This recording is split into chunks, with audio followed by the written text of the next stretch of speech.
Hello IELTS seekers, welcome back to my channel.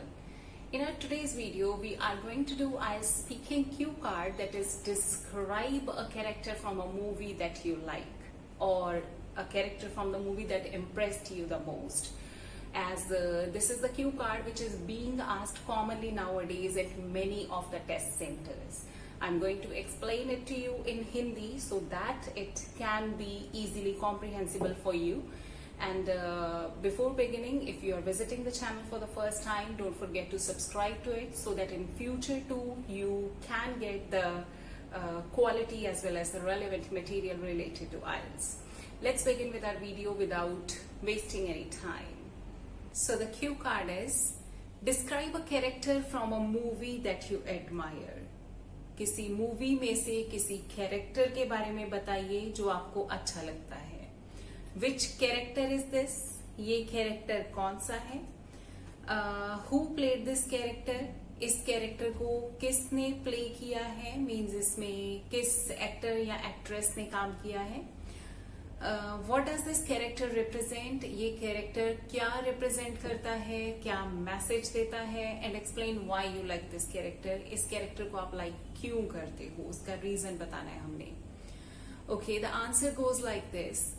Well, I'm not a movie buff. कि मैं कोई movie देखने की शौकीन नहीं हूँ, मुझे मूवीज देखना ज्यादा पसंद नहीं है. Movie watching is the last activity which I pursue to entertain myself. जब भी मेरे एंटरटेनमेंट की बात आती है तो मूवी वॉचिंग जो है वो लास्ट एक्टिविटी है जो मैं करूंगी. मीन्स अपने एंटरटेनमेंट के लिए मुझे मूवीज देखना बिल्कुल पसंद नहीं है. However, there are certain characters from some movies which have left an indelible impression on my mind. पर फिर भी कुछ मूवीज के कैरेक्टर्स ऐसे हैं जिन्होंने मेरे माइंड पे एक indelible impression छोड़ दिया है. indelible impression कि कभी ना खत्म होने वाला इन्फ्लुएंस जो हमें हमेशा याद रहता है. that is indelible impression. The one which I am going to talk about here is from the movie PK. ऐसे ही कैरेक्टर के बारे में मैं यहाँ पे बात करने जा रही हूँ. वो है एक मूवी जिसका नेम है पीके, उसमें से कैरेक्टर है. This character is played by the renowned actor mister Aamir Khan. Renowned is famous, well known, eminent. तो ये कैरेक्टर एक मशहूर एक्टर आमिर खान ने प्ले किया है. He has been shown as an alien on Earth who loses his only device used to communicate with his spaceship and gets stranded on the Earth.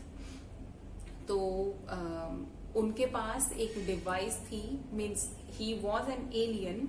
उनको एक alien दिखाया गया है जिनकी कोई डिवाइस जो है अपनी स्पेसशिप के साथ कांटेक्ट करने वाली, कम्युनिकेट करने वाली डिवाइस गुम हो जाती है और वो अर्थ पे स्ट्रैंड होके रह जाते हैं. Strand means being stuck in some place. Being an alien, he is inquisitive about the people on Earth. क्योंकि वो एक एलियन है, अर्थ के लोगों से फर्स्ट टाइम मिले हैं, तो he is inquisitive, क्यूरियस है वो अर्थ के लोगों के बारे में जानने के लिए. And ask questions that no one has asked before. और वो ऐसे से questions पूछते हैं जैसे question आज तक कभी किसी ने किसी को अर्थ पे नहीं पूछे हैं. His childlike questions elicit catastrophic answers. उनके जो बचकाने questions हैं, बिल्कुल बच्चों वाले questions हैं, जो उनसे जो आंसर भी elicit होते हैं, evoke होते हैं, वो catastrophic हैं, damaging answers हैं. People who are set in their ways for generations, जो लोगों की हैबिट्स हुई हैं, जिस वे पे वो चल रहे हैं, जनरेशन आफ्टर जनरेशन, बहुत से सालों से, बहुत सी जनरेशन्स पे, जैसे जो उनकी बिलीव्स हैं, are forced to reappraise their world. वो मजबूर हो जाते हैं अपनी वर्ल्ड के बारे में रीअप्रेज करने के लिए, उसके बारे में दोबारा से सोचने के लिए. When they see it through PK's eyes, जब वो अपनी वर्ल्ड को पीके की आईज के थ्रू देखते हैं, पीके की एक न्यू फिलॉसफी के थ्रू देखते हैं, तो they are compelled to rethink their ideologies.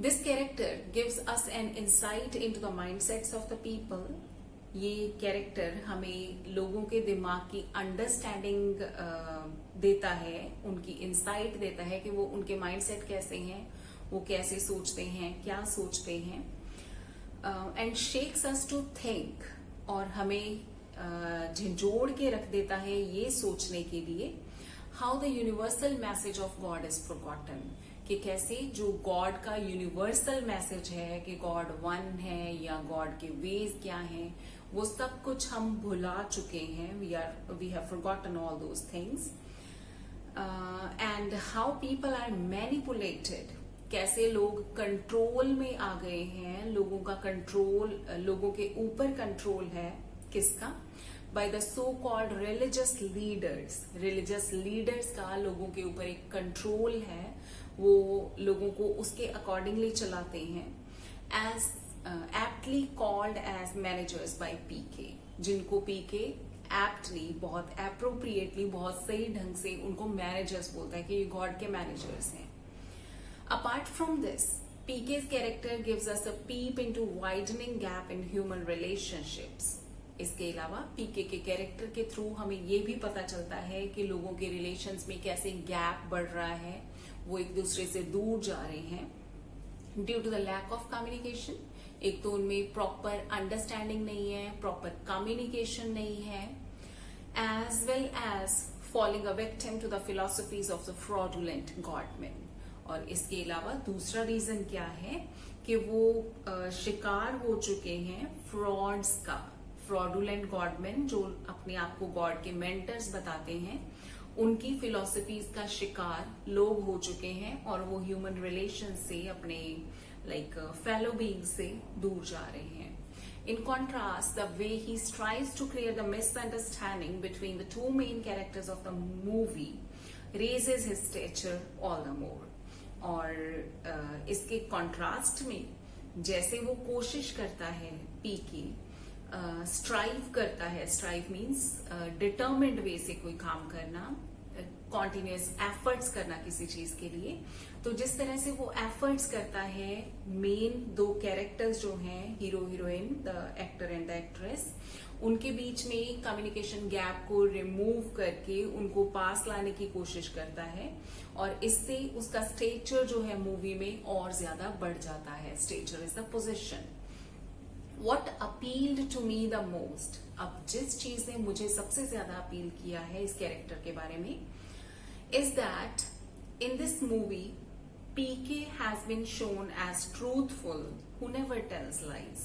PK को एक ट्रूथफुल पर्सन दिखाया गया है जो कि कभी कोई झूठ नहीं बोलता, he never tells lies. However, but इसके ऑपोजिट होता क्या है, in the end he is shown as telling a lie to the female protagonist in order to hide his true feelings for her. और लास्ट में उसे भी झूठ बोलते दिखाया गया है क्योंकि वो फीमेल प्रोटैगोनिस्ट से, एक्ट्रेस से, अपनी जो मेन हीरोइन है उससे अपनी फीलिंग्स को हाइड करने की कोशिश करता है, and then he starts telling the lie. Moreover, Amir Khan has done full justice to his role with his versatile performance. और दूसरी बात जिसने मुझे अट्रैक्ट किया है इस कैरेक्टर की तरफ, दैट इज कि आमिर खान ने अपने रोल के साथ पूरा जस्टिस किया है, उसे बहुत फेयरली प्ले किया है, अच्छी तरह से प्ले किया है, अपनी वर्सेटाइल परफॉर्मेंस दी है। Versatile is the genius performance. All in all I admire this character. मुझे ये कैरेक्टर अच्छा लगा, पसंद आया, as it raises questions against the long established beliefs, क्योंकि ये क्वेश्चन खड़े करता है उन लॉन्ग एस्टैब्लिश्ड बिलीव्स के आगे जो हम बहुत देर से मानते चले आ रहे हैं, उनके आगे क्वेश्चन मार्क रेज करता है, एंड इवोक द व्यूअर्स, और व्यूअर्स को इंसाइट करता है, इवोक करता है टू इवेल्युएट, कि वो जज करें। इवेल्युएट मीन्स जज, इवेल्युएट करें किस चीज को, the impact of religious views on the society, कि रिलीजियस व्यूज के हमारी सोसाइटी के ऊपर क्या असर पड़ रहे हैं और कैसे रिलीजियस व्यूज जो हैं एडवर्सली अफेक्ट कर रहे हैं हमारी सोसाइटी को, लोगों को पास लाने के बजाय उनमें और ज्यादा डिफरेंसेस क्रिएट कर रहे हैं। तो ये सारी चीजें इस कैरेक्टर के थ्रू प्रेजेंट की गई हैं। That's why I like this character the most. So this is the cue card. Describe a character from a movie that you like the most. This cue card is being asked nowadays at a lot of test centers. So it's better to prepare this. Use the ideas from here. Use the vocabulary from here. It is going to fetch you a better band score.